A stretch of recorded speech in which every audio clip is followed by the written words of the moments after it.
Hola, bona tarda. Novament aquí amb un nou barri. D'això, bueno, haurem de dir un dia menys, un barri més. I continuo amb el barri de Can Gibert, tal i com us vaig anunciar.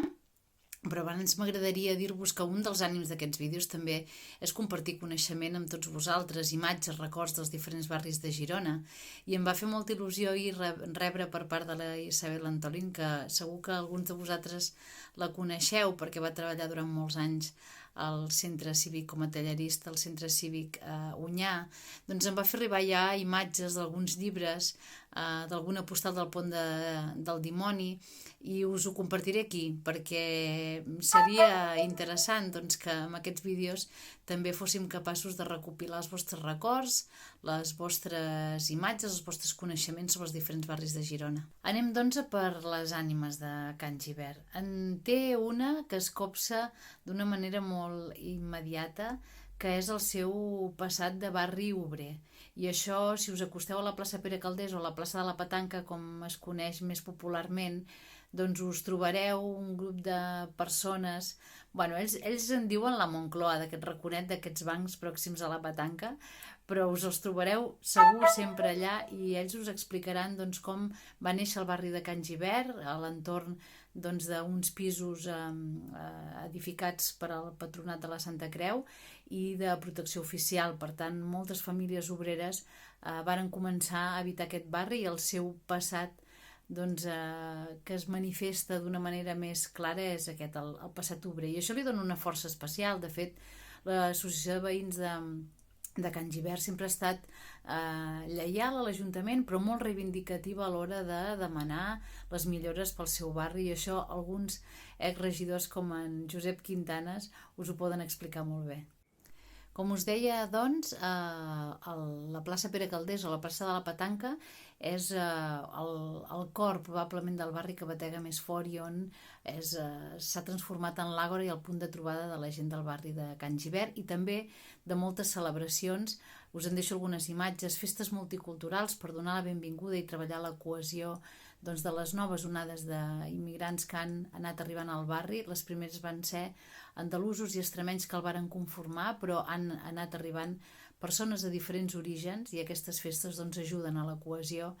També festes de carnaval. El carnaval d'aquest any va sortir, per exemple, de la plaça Pere Calders, i també algunes fotografies d'un homenatge que molt recentment se li va fer a l'Antonio Rojas, president de l'Associació de Veïns, una persona molt involucrada amb el barri que juntament amb molts altres noms han ajudat a construir-lo i a fer-lo créixer. I com a espais cívics i de trobada social trobem, us n'he parlat altres vegades, per tant no m'hi extendré, l'espai cívic de Can Gibert, on hi podeu trobar. Ara, per exemple, en aquests dies hi havia una exposició de Manel Bielsa, o la Càmera Rosa, com és conegut a Facebook, del seu treball vinculat al barri, però hi podeu trobar una oferta tant d'exposició com de jam sessions, com d'oferta vinculada a la rumba i al flamenc, molt interessant i que és punt de trobada de gent gran, gent jove. És un espai que sabeu que m'agrada molt de visitar. I hi ha també, i amb això acabaré, l'espai Güell, l'espai Jove Güell. El cert és que un quan fa tasca de regidors i té el privilegi de poder actuar i incidir en coses concretes, haig de dir que aquest és un dels projectes que més orgull em genera. És un espai on s'hi vinculen ofertes laborals, ofertes d'oci pels joves. Va ser el primer d'aquestes característiques que es va obrir a Girona, no només específicament com un espai d'oci per joves o d'èxit escolar, sinó també vinculat amb l'oferta laboral, de sortida laboral, també de l'acollida. En aquell moment hi havia arribada doncs, tant de refugiats com de joves sense tutela, de menors no acompanyats. També es va fer una tasca molt interessant en aquest sentit, i deia que acabava, però no podia acabar sense parlar del Món Art. L'any passat va ser la primera edició, s'estava preparant la segona, espero que es pugui dur a terme igualment.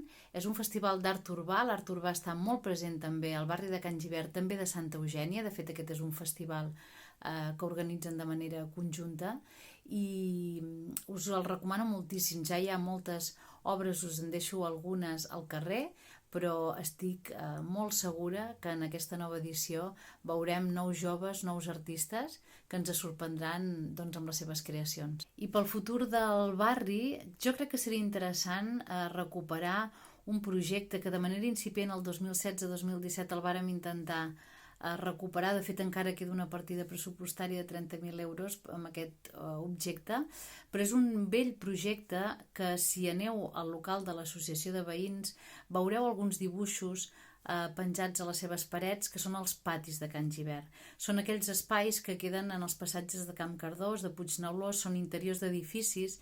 És un espai en aquest moment molt desaprofitat, poc dignificat, i nosaltres pensem que la recuperació d'aquests patis obriria nous espais públics i dignificaria doncs, aquest espai del barri.